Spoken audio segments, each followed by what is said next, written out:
오늘 본문을 가지고 순종으로 드리는 예배라는 제목으로 함께 말씀을 살펴보겠습니다. 사랑하는 성도 여러분, 우리가 예배를 드리죠. 예배를 드리는 목적이 무엇입니까? 이유가 무엇입니까? 여러분은 왜 예배를 드리십니까? 드려야 하니까요. 그렇죠. 예배는 교회의 중심입니다. 예배가 없는 교회를 보신 적이 있습니까? 없습니다. 우리 신일교회 5대 핵심 가치가 있죠. 가장 먼저 무엇이 있습니까? 예배입니다. 우리 홈페이지에는 이렇게 설명되어 있습니다. 성령의 기름 부음으로 예배의 부흥을 경험하는 교회.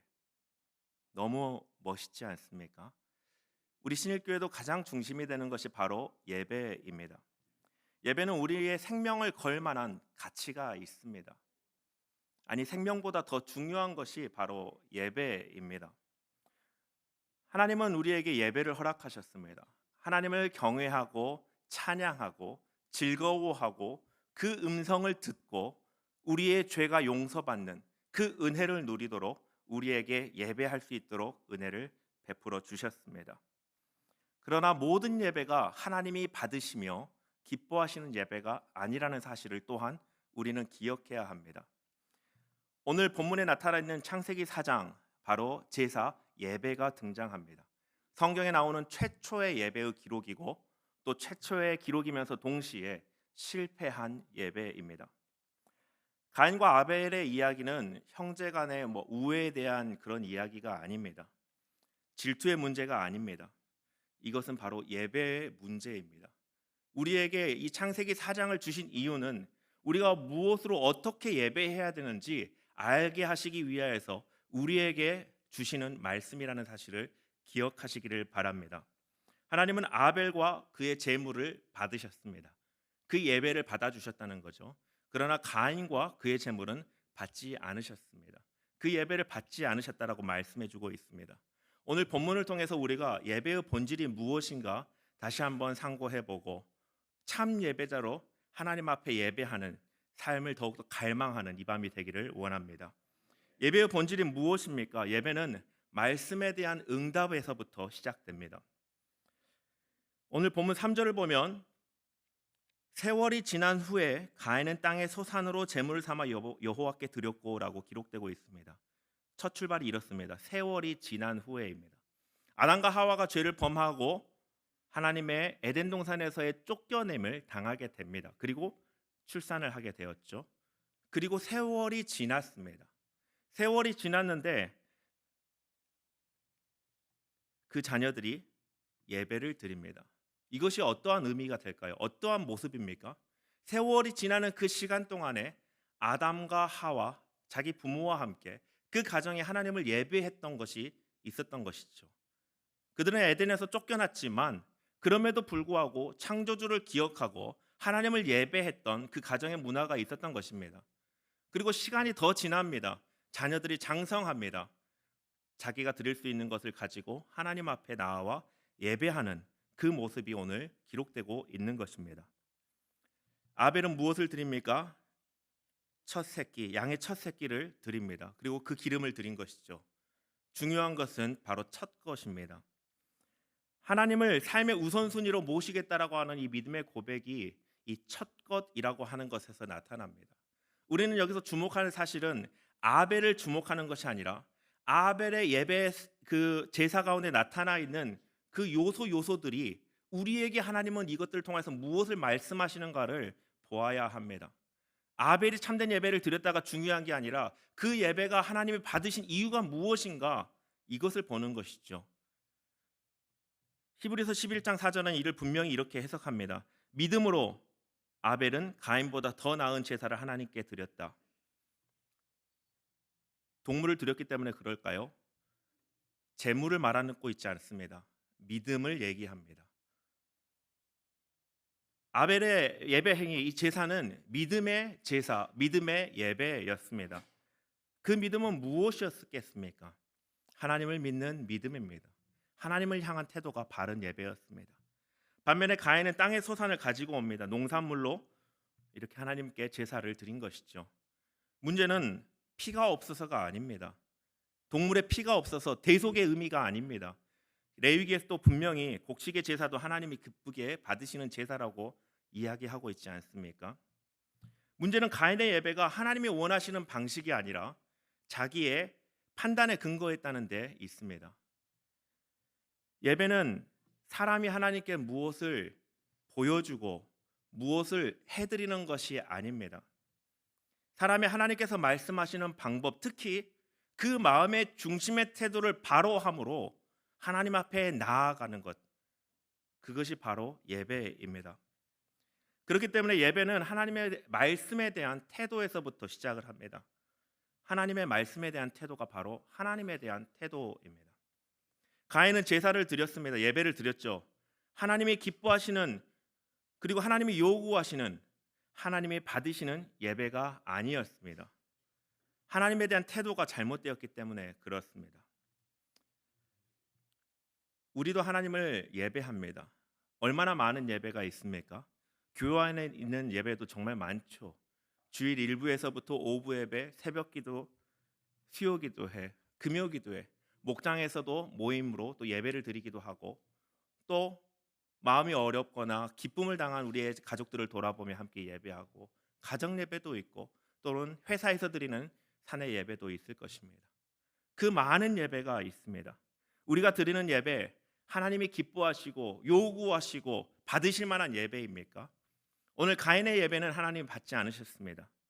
왜 가인의 예배 하나님 받지 않으셨습니까? 왜 가인의 예배가 실패한 예배였습니까? 오늘 본문을 조금 더 구조적으로 한번 살펴보겠습니다. 말씀의 순종의 실패는 예배의 실패로 드러납니다. 오늘 창세기 4장 바로 앞에 3장에 무엇이 기록되어 있죠? 선악과를 따먹는 원죄의 행위들이 여기에 기록되어 있습니다. 창세기 4장 5절에 나타나 있는 하나님께서 가인과 그의 제물은 받지 아니하신지라, 이 가인의 예배의 실패의 원인이 무엇인가? 바로 그 앞에 3장에서 구조적으로 나타나 있는 것을 우리가 살펴볼 수 있습니다. 성경은 이 가인의 예배 실패를 단순한 하나의 사건으로 기록하고 있지 않습니다.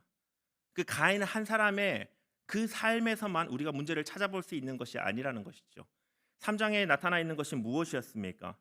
3장에서 아담과 하와는 하나님의 말씀을 신뢰하지 않았습니다. 말씀을 순종의 기준이 아니라 그들의 판단의 기준으로, 대상으로만 삼았습니다. 과연 그럴까? 과연 그럴까? 말씀을 의심하였고 불순종했습니다. 그 결과로 죄가 들어왔죠. 죄가 들어오고 어떤 일이 일어납니까? 성경을 한 장 앞으로 넘겨보십시오. 8절을 보십시오. 그들이 그날 바람이 불 때에 동산에 거니시는 여호와 하나님의 소리를 듣고, 하나님의 소리를 듣습니다. 죄를 범한 후에 여호와 하나님의 소리를 들을 때 그들이 어떻게 합니까? 아담과 그의 아내가 여호와 하나님의 낯을 피합니다. 그리고 동산 나무 사이에 숨었습니다. 하나님께서 그들을 부르시는데 형상과 모양대로 지음받은 아담과 하와가 피합니다. 그리고 숨었습니다. 9절에서도 여호와 하나님이 아담을 부르시며 그에게 이르시되 내가 어디 있느냐 할 때에 10절에 우리 10절 말씀 함께 읽어볼까요? 이르되 내가 동산에서 하나님의 소리를 듣고 내가 벗었으므로 두려워하여 숨었나이다. 두려워하여 숨습니다. 죄를 범한 결과가 어떻게 됩니까? 하나님을 피하고 숨습니다. 그리고 두려워합니다. 하나님이 그러한 대상입니까? 하나님의 형상과 모양대로 지음받았는데 두려워하고 피하고 숨습니다. 여러분 자녀가 여러분을 두려워하고 피하고 숨는다라고 상상해 보십시오.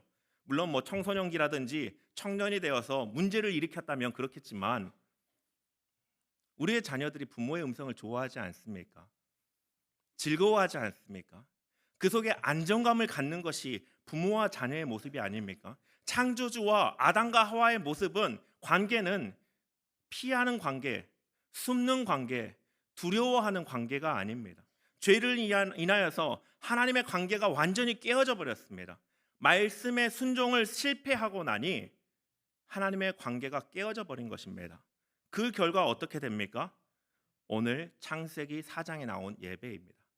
하나님의 관계가 깨어져 버렸습니다. 말씀 순종의 실패로 나타나는 것이 예배의 실패입니다. 저는 가인의 이 제사, 이 예배가 부족하지는 않았다라고 생각합니다. 하나님이 받으실 만한 그런 제사가 아니었는가, 외적으로 말이죠. 조건으로 말이죠. 그러나 하나님께서 이 가인의 제사를 받지 않았다라고, 가인과 그의 제사는 받지 않았다라고 선포하심을 통하여서 우리의 사람이 하는 모든 행위가 하나님의 기준에 이르지 못함을 우리에게 말씀해 주고 있다는 사실을 우리가 기억했으면 좋겠습니다. 로마서 5장 12절은 이렇게 증언하죠. 함께 읽어볼까요? 그러므로 한 사람으로 말미암아 죄가 세상에 들어오고 죄로 말미암아 사망이 들어왔나니 이와 같이 모든 사람이 죄를 지었으므로 사망이 모든 사람에게 이르렀느니라. 가인도 예외가 아닙니다. 한 사람으로 인하여서 죄가 들어올 때에 그의 자녀 가인에게도 죄로 인하여서 그가 드리는 예배가 하나님의 받으시기 합당하지 않은 예배였다는 것을 말씀해 주고 있습니다.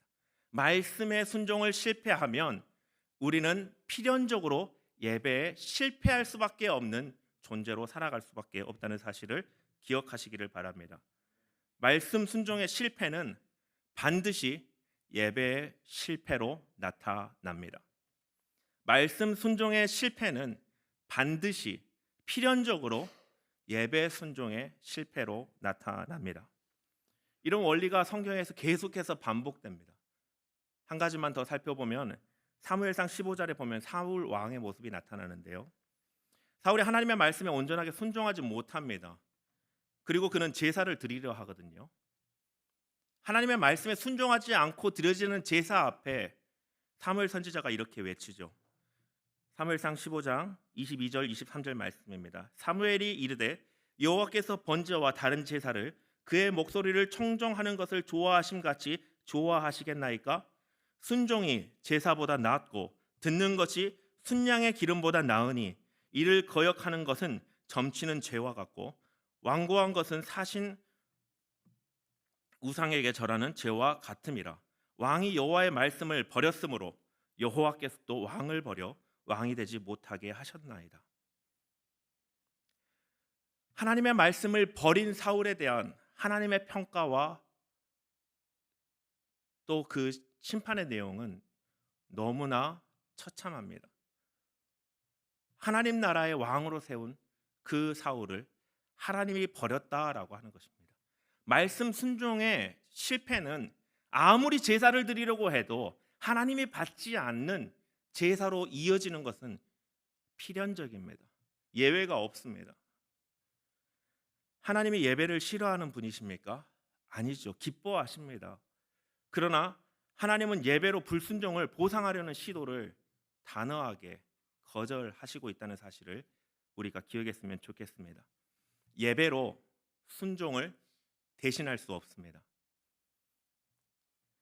말씀에 대한 순종이 무너진 자리에서 드려지는 예배, 하나님이 기뻐하시고 요구하시는 예배가 아니라는 사실입니다.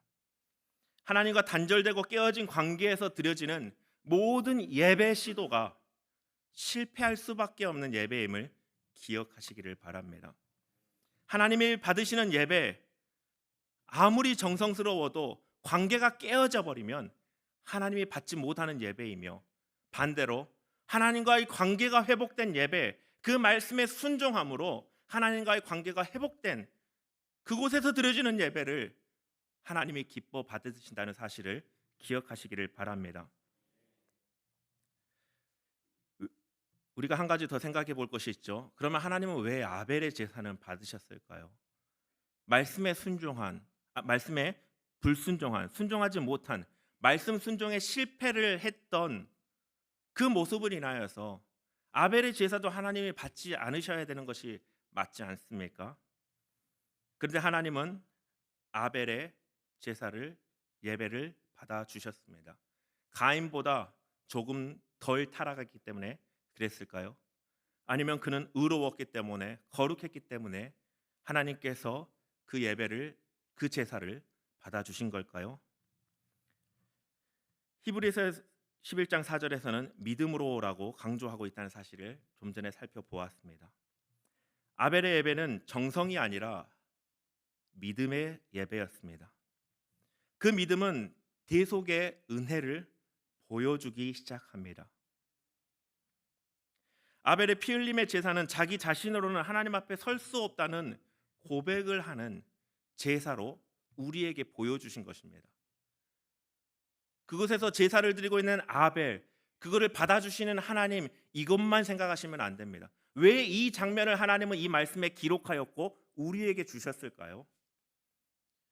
하나님의 말씀에 불순종하여 모든 예배가 하나님의 받기에 불합격인 예배, 실패할 수밖에 없는 예배이지만 이 아벨의 예배를 하나님께서 받으셨다라고는 이 기록을 말씀해 주심을 통하여서 우리로서는 하나님이 받으실 만한 예배를 드릴 수가 없지만 그 대속의 은혜를 사모하며 그거를 붙들며 믿음으로 드리는 예배를 하나님이 받으신다는 것을 이 아벨의 예배를 제사를 받아주셨으므로 우리에게 보여주시는 것입니다.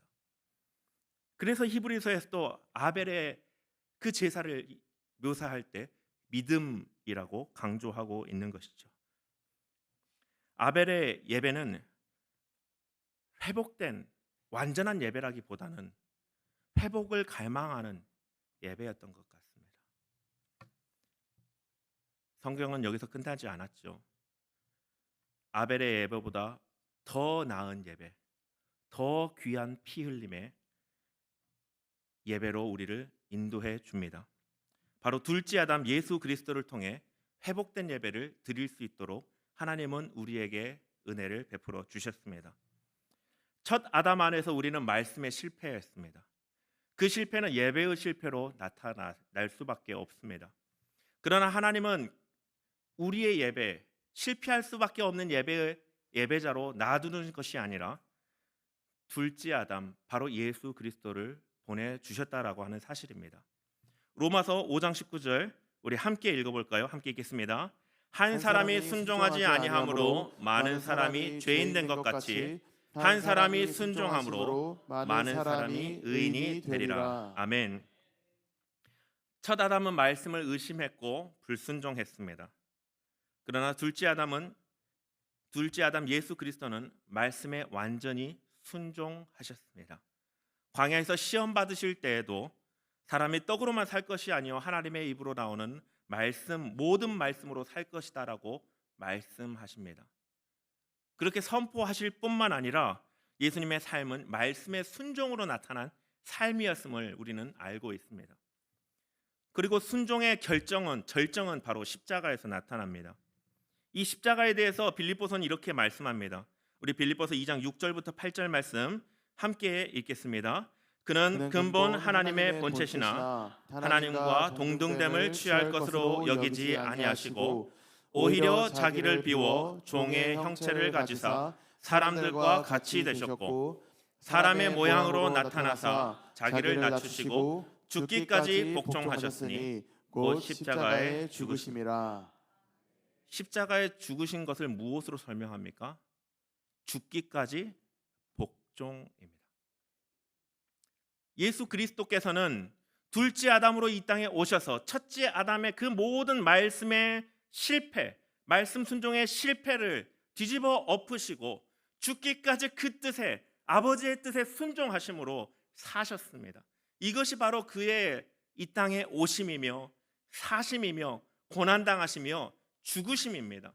십자가의 정점은 바로 아버지의 뜻에 순종, 말씀의 순종을 성취하신 것입니다. 첫 아담의 후손으로 태어난 우리는 원죄 안에서 말씀 순종할 수 있는 그 어떠한 요소도 없지만 예수 그리스도 안에서 둘째 아담 안에서 그가 성취하신 아버지의 말씀에 순종하심 안에서 우리는 그 말씀을 순종할 수 있는 존재로 바뀌게 된 것입니다. 우리가 서두에서 이것을 살펴보았죠. 말씀 순종의 실패는 예배의 실패로 필연적으로 이어진다라고 했습니다.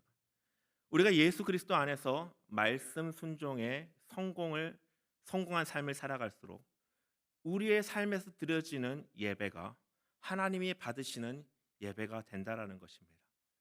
오직 예수 그리스도 안에서만 우리는 참된 회복된 예배자로 살 수 있습니다. 그래서 히브리서 10장 19절은 이렇게 증거합니다. 그러므로 형제들아 우리가 예수의 피를 힘입어 성소에 들어갈 담력을 얻었나니. 하나님 앞에 나아가 예배할 수 있는 모든 근거는 예수 그리스도의 피입니다. 예수 그리스도께서 말씀에 성취하셨기에 우리는 그 안에서 하나님의 말씀을 성취하고 순종하고 순종의 삶을 통하여서 하나님을 예배하고 그 성소에 들어갈 근거가 우리 안에 예수 안에서 주어졌다라고 하는 것입니다. 사랑하는 성도 여러분, 참된 예배는요, 우리가 주님께 무엇을 드릴까, 무엇을 할 수 있을까, 이것이 중요한 것이 아닙니다. 참된 예배는 내가 예수 그리스도 안에 있는가, 내가 예수 그리스도 안에 있는 것은 무엇으로 알 수 있습니까? 내가 예수 그리스도의 말씀을 어떻게 대하는가입니다. 그의 말씀을 내 삶과 내 행위의 기준으로 삼고 있는가?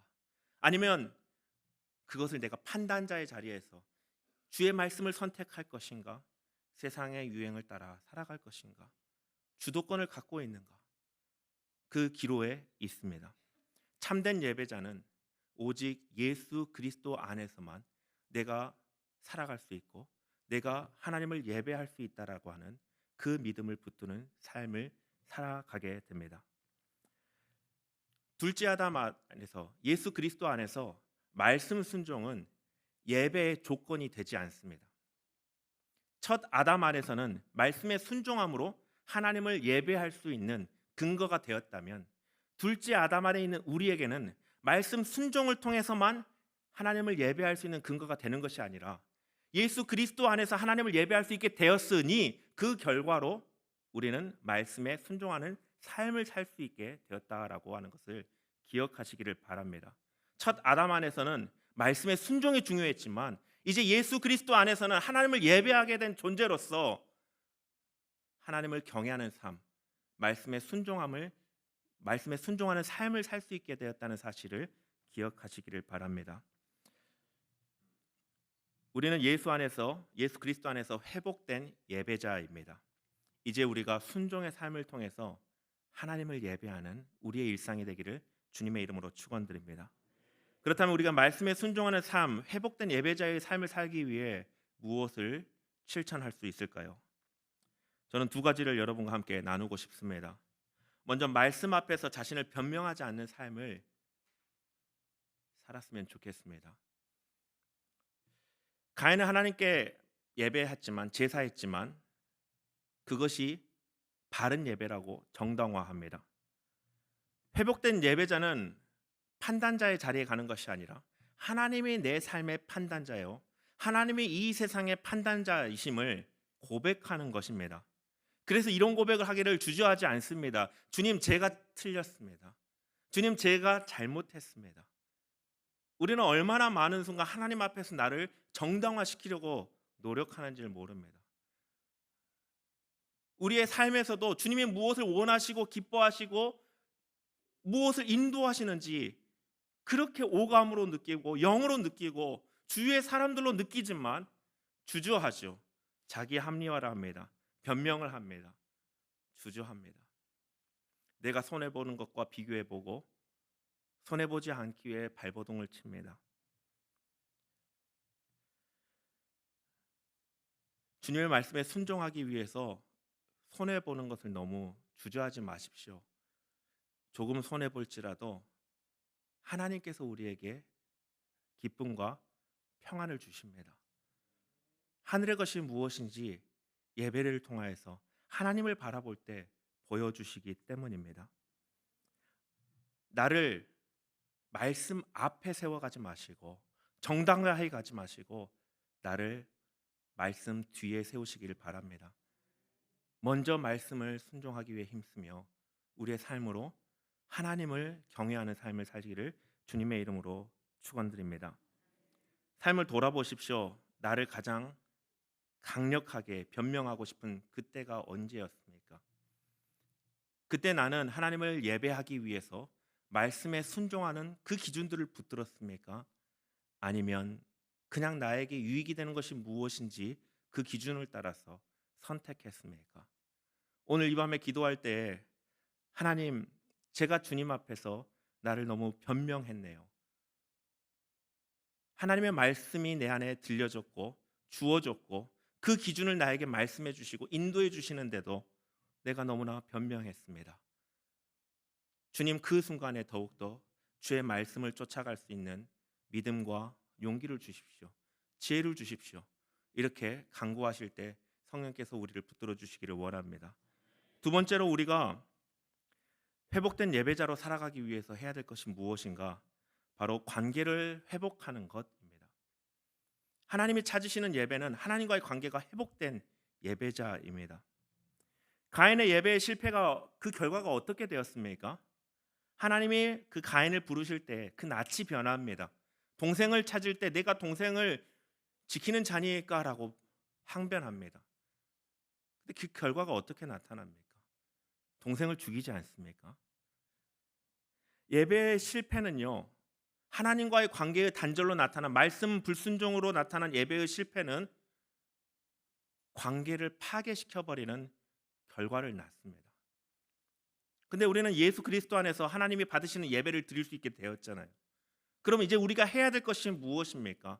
예수 그리스도 안에서 하나님과의 관계가 회복된 우리는 이제 우리의 이웃과의 관계를 하나님이 창조하신 대로 회복해야 될 사명을 그리고 그 명령을 받아야 한다라고 하는 것이죠.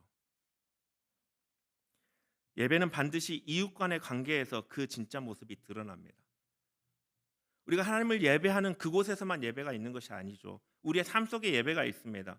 그렇다면 우리의 이웃들과의 관계 안에서 우리는 삶의 예배를 하나님께 드린다는 사실을 기억하시기를 바랍니다.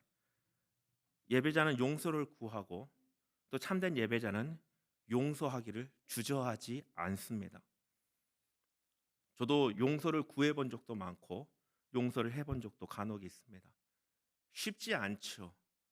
용서를 구하는 것은 좀 쉬운 것 같습니다. 내 잘못을 인정하고 마음을 다해 사과하면 되는데 용서하는 것은 왜 이렇게 어려운지 모르겠습니다. 용서했다고 하는데 다 기억이 납니다. 안 잊어버립니다. 그때는 다 해결했다고 생각했는데 뒤돌아보면 다시 막 우라가 치밀어 오르고 다시 그때 감정이 치밀어 오르고 그 사람을 평가하고 그 깨어진 관계를 다시 더 깨뜨리려고 하는 내 모습을 저는 여러 번 경험했습니다. 용서하는 것과 용서 구하는 것 너무나 어렵습니다. 그러나 우리는 이것을 끊임없이 시도해야 합니다. 왜냐하면 예수 그리스도 안에서 하나님께서 우리와의 관계를 회복시켜 주셨기 때문에 그렇습니다. 예수 그리스도의 십자가를 통하여서 하나님과의 관계를 회복시켜 주셨기 때문에 우리는 그 십자가의 피 흘림에 그 공로를 힘입어서 하나님과의 관계가 회복되었기에 이웃 간의 관계를 회복하기 위해 힘써야 한다라고 하는 것이죠. 이것은 해도 되고 안 해도 되는 것이 아닙니다. 연말이 되었습니다. 너무나 중요한 은혜의 시간을 우리에게 주셨습니다. 한 해를 돌아보고 마치면서 사과하고 용서해 줄 수 있는 너무나 좋은 시간을 우리에게 주셨습니다. 우리의 삶으로 하나님을 예배하기 위해 그 은혜 입은 자로서 용서하고 용납하고 사랑하며 관계를 회복시켜 나가기에 너무나 좋은 기회를 우리에게 주셨습니다.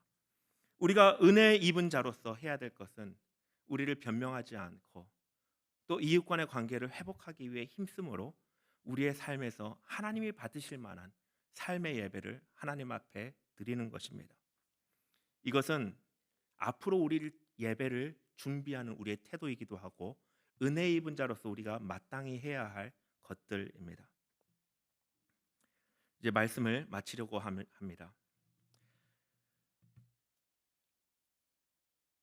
하나님께서 말씀을 우리에게 주셨을 때는 그 말씀을 통하여서 어떻게 하나님을 예배해야 되는 것을 알려주신 것입니다. 그러나 우리는 사람은 그 말씀 순종에 실패했습니다. 그래서 하나님을 예배하는 것을 할 수 없는 존재가 되었습니다. 이것을 보여준 것이 바로 이 가인의 제사 사건입니다. 근데 거기서 끝나지 않고 하나님께서는 예수 그리스도 둘째 아담 안에서 말씀 순종을 완전히 이룰 수 있도록 은혜를 주셨습니다. 그 은혜 안에서 우리는 하나님을 예배할 수 있게 되었습니다. 함께 모여 하나님을 예배하고 우리 개인으로 하나님을 예배하고 우리의 삶으로 하나님을 예배할 수 있게 되었습니다. 은혜 입은 자가 되었다는 것입니다. 이제 그 은혜를 소중히 여기며 우리의 삶에서 하나님이 받으실 만한 그 예배의 삶을 믿음으로 사시기를 바랍니다. 우리를 변명하는 것이 아니라 말씀 앞에 말씀 뒤에 나를 두고 말씀을 쫓아가며 또 회복하신 그 관계를 쫓아 이웃 간의 관계를 회복함으로 우리의 일상이 순종으로 말씀의 순종으로 하나님이 받으시는 예배의 삶이 되시기를 주님의 이름으로 축원드립니다.